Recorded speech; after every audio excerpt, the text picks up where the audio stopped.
Welcome back to Applesauce Benchwarmers. My name is Kirby. Today, I'm going to be giving a midseason review of my Pittsburgh Pirates.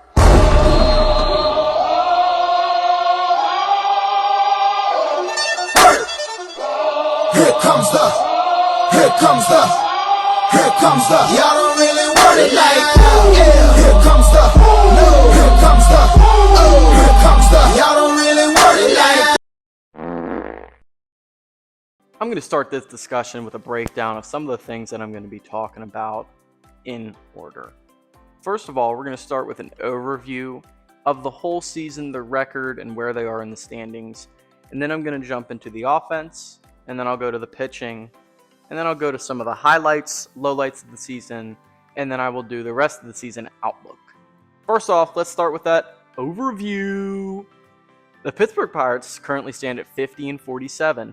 They're 2 games back in the wild card. They sit at 4th of their division, however. They've had a difficult schedule up to this moment, but they're meeting expectations, at least my expectations. Some people, see Pittsburgh Pirates and they're like, and they suck. But to me, I think they're smashing those expectations of being right there in the playoff pack. Not an exceptional team, but not a bad team whatsoever at all. So far, there's been a lot of ups and downs, a very oscillating season. Pitching has been less than ideal, offense has been more than ideal, and it's kind of balanced out to where we thought they would be anyway. However, they've battled a very difficult schedule. They've also battled through a lot of injuries to some of their top hitters. O'Neal Cruz, Spencer Horwitz have been both out for an extended period of time. Connor Griffin hasn't really got an extended look because of injuries, and now he's out for another extended period of time. They just lost who was hitting greatly. Their catching prospect, Andy Rodriguez, hurt his hamstring. Now he is out. And one of their better relievers, lefty reliever Evan Sisk, is also injured. So they're battling through injuries right now to tread water. And it is my hope and my understanding that if they can just tread water enough until they get these players back, that will be a push for that final push, that August and September, the dog days of summer, to get that final wild card spot to see the first playoff berth in a long time. The Pittsburgh Pirates right now are in a great spot. Could it be better? Yes, and I'll discuss that even more getting into some of the topics that follow. But right now, 15-47, 3 games over 500, 2 games back in the wild card. Don't even really want to discuss the division. The division just makes me sad because, of course, the one year the Pirates are competitive, nearly everybody in the division is competitive other than the Reds. Obviously, there's still a lot of time left in the season, so a lot of things can happen. The Brewers can go on a big losing streak, and the Pirates can go on a big winning streak and just take the division back. But right now, the most realistic avenue to the playoffs is that wild card spot. Jumping into our next topic, let's discuss that offense. Pirates have the number 1 offense in baseball. This is something I've never seen in my life. The Pirates were really all right to really good for those 3 years, 2013, 2014, 2015, but they never, ever had an offense like this. They had guys that were contributors. They had, of course, the MVP and Andrew McCutchen, but they never had the number 1 offense like they have this year. It is something I've never seen before in my entire life, them putting up the runs that they do as often as they do. And the thing is, they leave so many opportunities on base that they could be even better if they just had a couple more bats or the bats that are injured were in the lineup. They could be even better than they are now. At this juncture, the Pirates have hit more home runs in 2026 in half a season than they did all of last year. Which, to be fair, who was hitting home runs on the team last year? Sung Chae Chang? No, it wasn't. Everybody's hitting them this year. Cruz had a good bit before he was injured. Lau, obviously, O'Hearn, Reynolds, Ace Merlin Valdez. Shout out, I've met him before. I wish I had a picture, but I don't. I have a picture in my mind. And the autographed baseball's behind me somewhere. All of these guys are contributing, and I think it's just a testament to the veteran presence that the Pirates have gotten in the addition of Brandon Lau and Ryan O'Hearn. They made an absolute world of a difference to this team. They need to extend Brandon Lau. This instant should have been an all-star, #snubbed. The presence of them plus the bounce back by Reynolds has worked wonders for this team because it takes pressure off of everybody else to be this exceptional baseball player.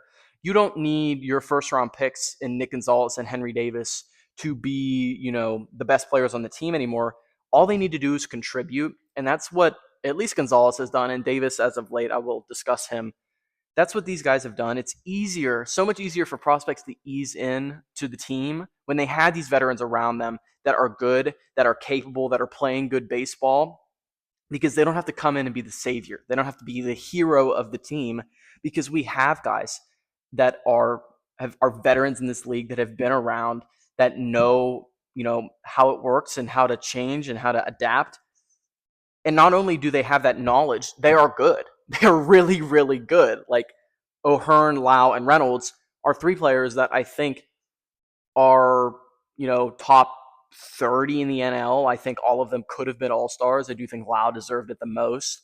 Reynolds maybe, and then O'Hearn missed a good bit of time, but he's still, the stats stack up to anybody else that was in the All-Star game. These guys are the difference in this team's success. They add two guys, and this team is completely different. And I don't want to discount the progress of people. Reynolds having a bounce back season, Gonzalez's progress into a guy that hits all the time. Cruz was looking better before he got injured. It's not like these guys came in and completely fixed everything, but they certainly helped. You could have a good season from Reynolds and Gonzalez, and we're still the bottom of the barrel because nobody else can hit. And I'll discuss the people that can't hit because obviously that's a part of it. But Lau and O'Hearn is what we start with. Reynolds having a bounce back season. He's great. And then Nick Gonzalez is up there in the National League. Actually, he's up there in the league in batting average because all he does is hit. All he does is hit. And that's, people labeled him a bust. They labeled him terrible, whatever. Maybe he's not a good defensive third baseman, and I'll talk about defense later, but he can hit. And we're getting into July, mid-July now. It's not a fluke, right? It's not a fluke. Guy can straight up hit. Like I've talked about before, injuries have hindered the lineup a bit. We're having to dig a little bit deeper now without Cruz, Horwitz, Griffin, and Endy. That's 4 everyday starters that are not in the lineup because of injuries. So we are replacing 4 everyday starters, and we still have the number 1 offense in baseball. It is a testament to this team. Talking about all the strengths, though, makes you think that this offense is just a world beater. And being number 1 in the league, yeah, it's not a world beater, but it's obviously great. It's obviously very good. There are some weaknesses. Something that I never thought I'd be able to say before in my entire life is that the Pirates survived spending $13 million on a player that literally does nothing.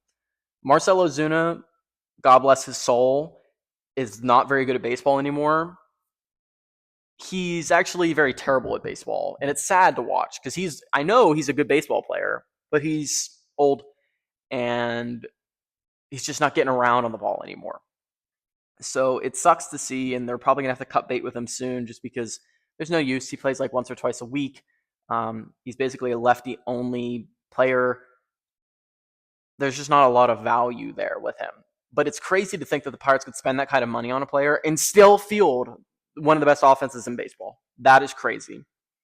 Another player, Henry Davis, a very disappointing season with the bat. He has been coming on as of late a little bit, but obviously, first overall pick, you want a little bit more out of him. But I will say he's playing great defense. He's got a great arm. He keeps runners honest, and that is helpful enough that his bat just needs to come along a little bit. It is odd to say, though, because he was a offense-first catcher coming out of college, and now he's a defense-first catcher. Whatever works. And then the final, I think, weakness I would say in the offense is the shortstop position. With Griffin out, I think Jared Triolo is a very, very bad hitter and a very, very underqualified shortstop defender. Gold Glove winner, but he's better at third base. He's not a great shortstop whatsoever. I'm excited to see who the guy they just acquired and Jacob Gonzalez. I'm interested in seeing what he can do at the shortstop position, just because Jared Triolo's bat is so underwhelming. He doesn't really have a lot of tools. He's not fast. He doesn't hit for power. He doesn't really hit for contact. He can defend a little bit. He feels like a defensive replacement guy that you want on the end of your bench, but right now he's our starting shortstop. So not ideal, but also hasn't been the end of the world, obviously. Now transitioning to the other side of the ball, let's talk about the pitching. Coming into this season, I think it's safe to say that most people thought the pitching was a strong suit of the Pirates. Paul Skeens, obviously, world beater, Cy Young, Rookie of the Year, best in the league, in my opinion, at one point. Mitch Keller, who's always good. Bubba Chandler, Braxton Ashcraft on the come up. They had good rookie seasons, something they want to build off of. And coming into the season, that fifth spot was occupied by Carmen Majinski. It transitioned into Jared Jones when he came back healthy. I want to look at each of those guys individually, and then I'll talk about the bullpen, which is what I would say the elephant in the room. Let's start at the top with Paul Skeens. I will say he's having a disappointing season. Not bad, just not Paul Skeens. His velo's dropped. His location is bad. He can't finish anybody. Everybody's fouling off every single pitch. He has been able to perform because he's good, but there's something off, I would say. Do I think it's an injury? I don't know. Do I think maybe getting ready a month early and playing serious, meaningful baseball in the World Baseball Classic might contribute to it? I don't know. That is the common denominator here, I would say. Every other season that he's pitched in, he's looked great and the same. Then you had the fold of the World Baseball Classic, and now he comes in and he's velo's dropped, and his pitch location isn't great. I know he focuses a lot on tunneling, which, if you don't know, tunneling is the idea of having the same release point for each pitch, so it looks the same coming out of your hand. So it really makes it impossible for the batter to tell what pitch is coming at him. That is a good tool to have, but to waste as many pitches as he does, I don't know if he wastes that many pitches tunneling. I haven't done like a deep dive on his tape, but I know to tunnel, you do have to waste pitches, and it gets to a point where maybe the cons outweigh the pros with that. He's in a good place. Obviously, an all-star. Maybe didn't deserve the all-star as much, but he's still very good. I just think there is something wrong. And I don't know if it was the World Baseball Classic, or I don't know if he's trying to tweak something in his technique, but something is wrong. Talk about something that's not wrong is Braxton Ashcraft. What a breakout star that they needed desperately, as we've seen the starting rotation go. He's been the best one. He is, great. I think he is capable. I mean, he has number one statistics right now. I don't know if he's a number one pitcher per se, but he's definitely a great number two. Moving on to somebody that's a little more disappointing is Mitch Keller. I've watched Mitch Keller's velocity drop almost every year of his career, which is weird. He's avoided injury for the most part. It's just weird to see his velo drop so much. And once you get to a point, especially in the way the league is now, you gotta change the mentality. You have to switch something. You have to either be pinpoint accurate with it or just get crafty and just throw the off speed over and over and over again. And I think there's just a transition that needs to be made in his career at this point. He can't overpower anybody with his velocity or stuff anymore. He's got to figure out another way because he's just been getting pummeled every time he's out there. But he's consistent, and I do trust him. I don't think that this is just the end of the line for Mitch Keller's career. Bubba Chandler and Jared Jones, I think, are both on upward trajectories. Maybe both started out less than ideal this season. Bubba Chandler had a lot of issues with walks. I think he gets in his own head a little bit. I've actually got to watch him pitch a couple times. The most recent time, I could tell that there was a little bit of anger every time he would walk somebody or even throw a ball, and that weighs on you. And the more you internalize it and get angry, it's harder to get your control back. Jones obviously just got taken out, thrown a perfect game. He's on an upward trajectory. I'm really excited to see what he can do. He's one of those guys that just loads the zone with strikes, and that's exactly what I want to see out of a pitcher, is that they load the zone with strikes. I don't care if you get hit hard. I mean, obviously there's caveats to this. Don't throw it right down the middle, but loading the zone with strikes, don't get hit hard. Even if you do get hit, that's fine. I would rather see you get hit around than walk 100 people because you're too scared to throw a strike. Moving on to what the aforementioned elephant in the room is, the bullpen. Ugh, the bullpen. I said earlier they were 15-47 and they've played a difficult schedule. I genuinely think they could have won 10, 12 more games if they even had a somewhat competent bullpen. Their bullpen is statistically improbably bad. It's almost every appearance by a single reliever, any reliever, at least one person's on base. They've blown so many games, 5-run leads, 7-run leads, 8-run leads, things that in prior years, even with horrible Pirate teams, other than the Colorado Rockies game, don't want to talk about that. I've been like, oh, this game's over. They have an 8-run lead. Bullpen's just going to come in. They might give a couple runs up, but it's fine. This year, it's so bad. So bad. None of them are trustworthy. Soto blows games. Santana is like batting practice. Montgomery has walk issues. Ramirez is up and down. Recently, he's been up, but who knows? Majinski's been great since he went to the bullpen, but he only pitches 1 day a week. Matson has been fine. Sisk had been good, but he's gone. Kelly hasn't been great. Dodal got hurt. Sisk got hurt. Isert, who they just traded for, is not good at all. It's like something's got to stick eventually. You got to find somebody eventually. And I would just keep calling prospects up until somebody, please sticks. And I know it's hard to cut bait with guys over and over and over and over and over again.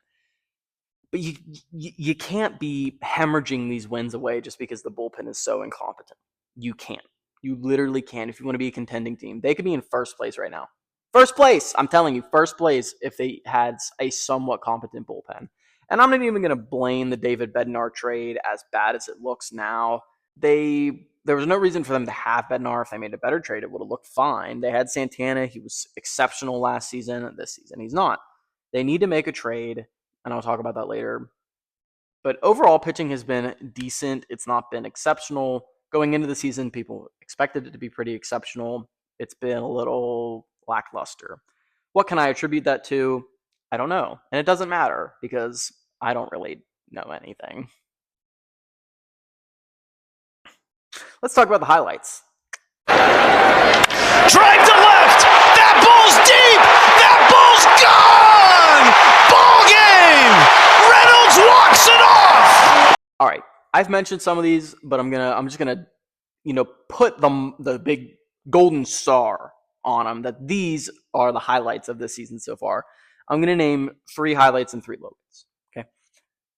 Number 1, Braxton Ashcraft. Coming into the season, I thought Ashcraft could be really good, but he has been exceptional. He's been statistically better than Skeens in some statistics, not all of them. Don't come at me. He has been a top of the line guy, somebody that honestly in a 1-game playoff, I'm probably starting Skeens, but you could convince me to start Ashcraft. Number 2, and rather obviously, the offense in totality. Sorry, not totalitarian. In totality, has been great, as I mentioned. Lau, O'Hearn, Reynolds, Nick Gonzalez, Cruz when he's healthy, Horwitz when he's healthy, Davis on a random day in the middle of the day when it's really sunny outside and the wind's blowing out to left field. Jake Mangum, who I didn't mention before in our offense, has been great. Merlin Valdez, who has been great, and don't come at me, is the rookie of the year to this point in the National League. Just a lot of guys that are coming in and they're contributing in different ways, in interesting ways, with speed, with defense, with bat to ball, with power. It is just an all-around good offense. And finally, the resiliency of this team. I've been a Pirate fan for the last 16 years. And I've never, I do remember the teams that were good in my early, in the early 2010s, obviously.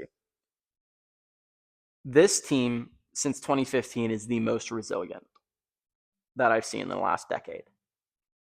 Years prior, this team has gone on losing streaks, 4 or 5 games. Years prior, that would be the nail in the coffin. If a team in the years prior would lose 4 or 5 in a row, they might win 1 and then lose 3 and win 1 and then lose 4 and then win 2 and then lose 6. That's how it went. They would get in this rut and then just keep building and putting a bunch of dirt on themselves and just make it impossible to get out of. This year they haven't. This year they've lost some games, and then they come back and they win a few. And they're like, win, loss, win, loss, win, loss, win, win, win, loss, win, loss, win, loss, loss, loss, win, win. They're in a really good place right now at the All-Star break, and they've lost a lot of players to injury. They have had lackluster performances from the bullpen and some of the starters that they were relying on to be good, but they are like a sponge or some water that you put in a bowl. It will adapt to its environment, and that's what the Pirates are doing. Pirates, water. Pirates are in boats that are riding on the water, and the Pirates are in a storm, but they're weathering the storm. Stay with me now.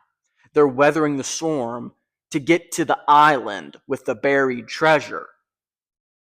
But there's the Los Angeles Dodgers, and that's it. They're the only ones that matter. The Los Angeles Dodgers are in the way. So we'll see when that time comes. The resiliency so far up to this point has been great and admirable. All right, now it's time to talk about some low lights. I mean, the Pirates are trying to give the Astros this baseball game. They really are. Cam with a base hit. Astros will take the lead. First off, the bullpen, I've mentioned quite often, has been less than exceptional, has been bad, has been straight up horrible. So many blown saves, probably the most in the league. I don't know, but it's not good. It's not good. Bullpen is bad. And I'll talk about reform here in a little bit. The three bats that I mentioned earlier, Davis, Ozuna, Triolo, disappointing. However, the expectations weren't super high for them. I'm going to be honest. But it has been a low light of the team to have these, what I would call black holes at the plate. And like I said earlier, overall defense.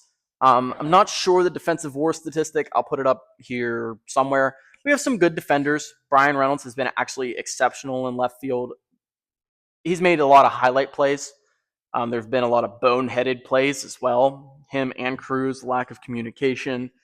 A lot of guys that aren't necessarily at their best defensive position, like Ryan O'Hearn in right field, like Nick Gonzalez at third base, like Jared Triolo is shortstop,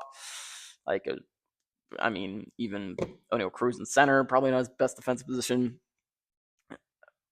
So the defense just hasn't been super ideal. Get everybody through to their natural position, or give them some more time, and maybe it'll be better. You get Griffin at shortstop. You go from bronze defense to diamond defense. So the defense can be improved upon, but I don't think it's exactly the worst thing, but it's definitely a low light. I mean, it speaks for itself. All right, now I'm going to finish off the video with some rest of the season outlook. Here at the midseason point, it's very important to remember what's coming up. And that is the ever awesome trade deadline. The MLB trade deadline, got to be the best in sports. It is so great. So many players get moved. So many things change. The whole landscape of the league can change in an instant. Some huge trades go on at the trade deadline. Do I think the Pirates need to make a necessarily huge trade? I honestly don't. I don't. At the beginning of the season, I probably would have told you, yeah, they need to trade for a bat. Bad. They should have shored up the third base position. But the way Gonzalez has been playing, no need to replace him. They could if they really felt necessary, but I don't think it's necessary at this point. I think the only thing that is necessary at this point is either one, getting a starter to then rotate somebody out of the starting rotation, or decide maybe you want to do something with Mitch Keller, or get 2 or 3 bullpen arms, preferably with control. Obviously, it's going to cost more, but it's probably worth more. Names like Aroldis Chapman or Garrett Whitlock, go get both of them. Just go take the whole Red Sox bullpen, actually. Whitlock has control. Chapman. He's been a Pirate before. He's pretty good. Go get both of them from the Red Sox. Shore up that bullpen, and go win a ring. Go win a World Series. I would die. I would be there. I would be there no matter what. I would be there. In discussing the bullpen, there's an interesting fold that comes up. How about number 1 Pirates prospect Seth Hernandez? An interesting thought. I don't think they would do it, seeing as he's like 19 years old. But why not? Why not call him up? Let him get used to some MLB hitting, not super high leverage. You don't have to tax your arm. Just go out there and throw and piece him up. Why not? I mean, he's expressed interest in it. Why not listen to the kid? He probably knows a thing or two. Call him up. Call him up, Ben. Call him up. I think really the only trade for position player that I would do personally is to replace Billy Cook. Billy Cook, I love you, man. Good dude. I've met him. Awesome dude. Funny. He's a good glue guy. He can't hit. And if you got a guy that you're going to bring in defensive specialists and running situations, I at least want him to be able to hit at all. Like, at all. And Cook can't necessarily do that. So improving upon Cook, improving the bench in that way, getting somebody that can be a defensive replacement that's fast but can get on base at a somewhat reasonable clip, that would be, the only position player that I would be really interested in adding, bar injuries, obviously. With that being said, adding some bullpen help, fortifying the end of the bench. I think you're looking at a team with top-end potential in the rotation, with one of the best throwers of the baseball in the league, and 4 other guys that have either been good or on the track to be good. There's no white flag in the rotation, as there has been in past Pirate rotations or rotations in general. Number 1 offense in the league. Fortify the bullpen. Finish the bench. Number 1 offense in the league. Bunch of elite starting pitching. Huh.